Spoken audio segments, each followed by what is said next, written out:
Saudara-saudari, marilah kita mendengarkan renungan dengan judul Biji Gandum yang berdasarkan pada Injil Yohanes bab 12 ayat 24.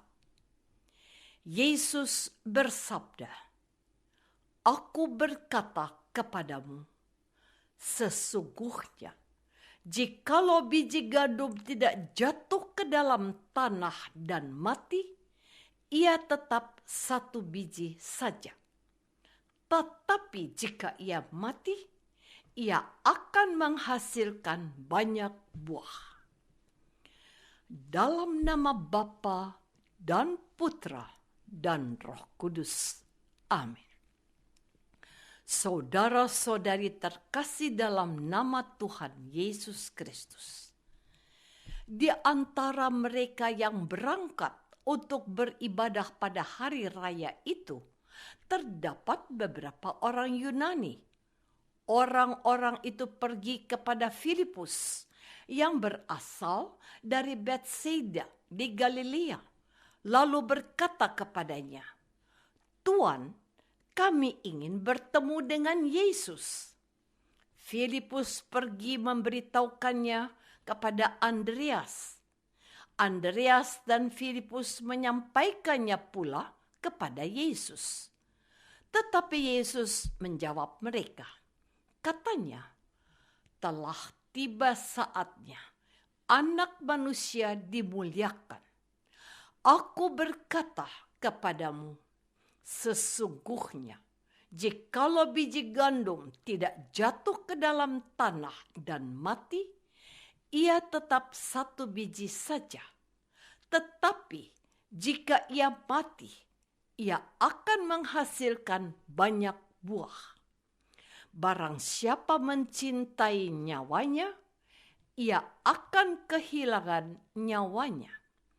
Tetapi barang siapa tidak mencintai nyawanya di dunia ini, ia akan memeliharanya untuk hidup yang kekal. Barang siapa melayani aku, ia harus mengikut aku. Dan di mana aku berada, di situ pun pelayanku akan berada. Barang siapa melayani aku, ia akan dihormati Bapa." Saudara-saudari terkasih, Yesus bersabda, "Telah tiba saatnya Anak Manusia dimuliakan.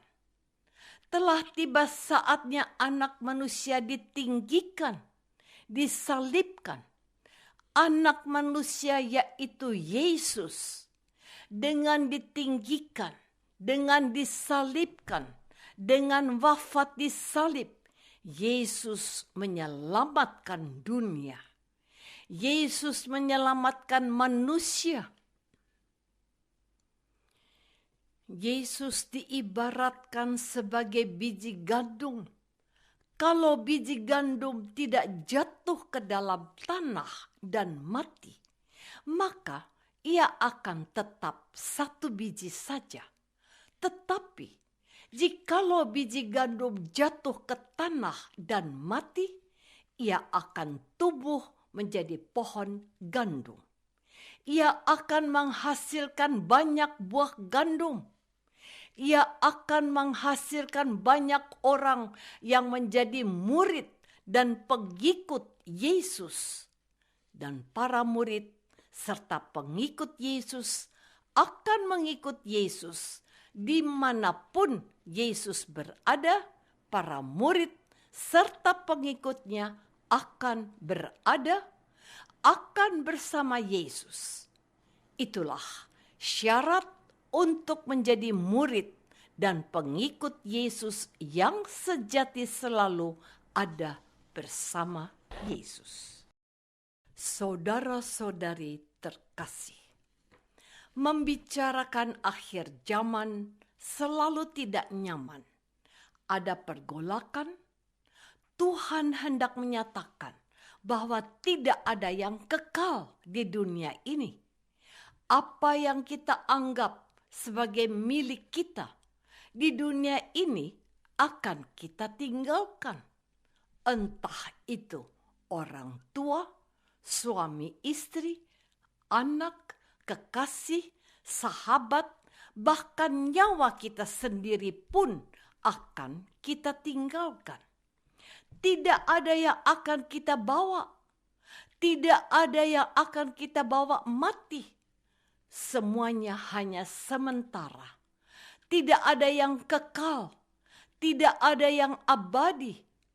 Apa yang kita pertahankan dengan mati-matian, apa yang kita anggap sebagai yang terpenting dari hidup kita saat ini, uang, harta, kekayaan, warisan juga akan kita tinggalkan.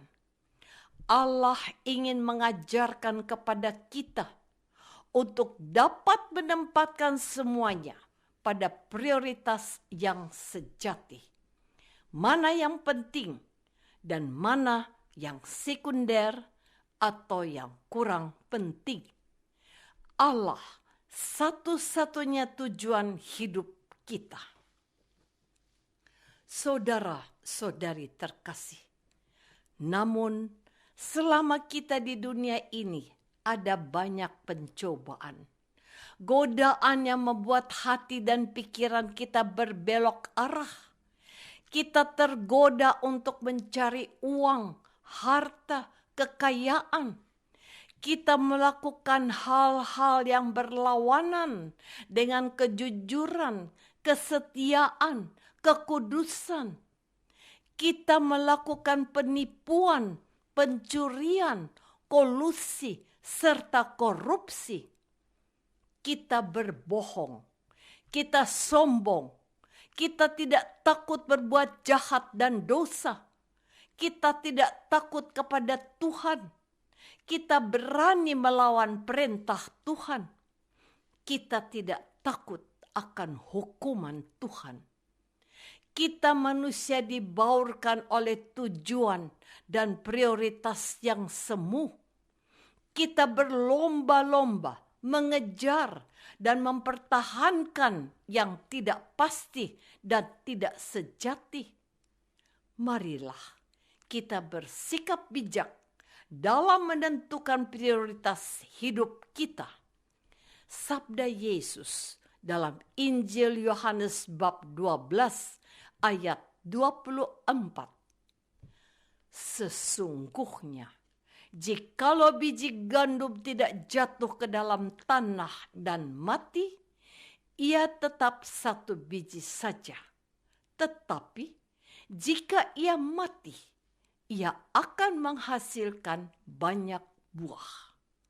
Dan Injil Lukas bab 17 ayat 33, barang siapa memelihara nyawanya, ia akan kehilangan nyawanya. Dan barang siapa kehilangan nyawanya, ia akan menyelamatkannya. Sudahkah kita memahami biji gandum yang jatuh ke tanah dan mati, serta barang siapa yang memelihara nyawanya? Marilah kita berdoa. Bapa di surga, ajarilah kami untuk dapat menempatkan prioritas hidup kami dengan bijaksana, agar kami dapat memilih apa yang penting dan dibutuhkan untuk kehidupan kekal, sehingga hidup kami akan mencapai kebahagiaan kekal bersama Bapa, Putra, dan Roh Kudus. Doa ini kami persembahkan dalam nama Yesus Putramu, Tuhan dan Penyelamat kami. Amin. Semoga kita semua selalu dinaungi dan dibimbing oleh berkat Allah yang Maha Kuasa, Bapa dan Putra dan Roh Kudus. Amin.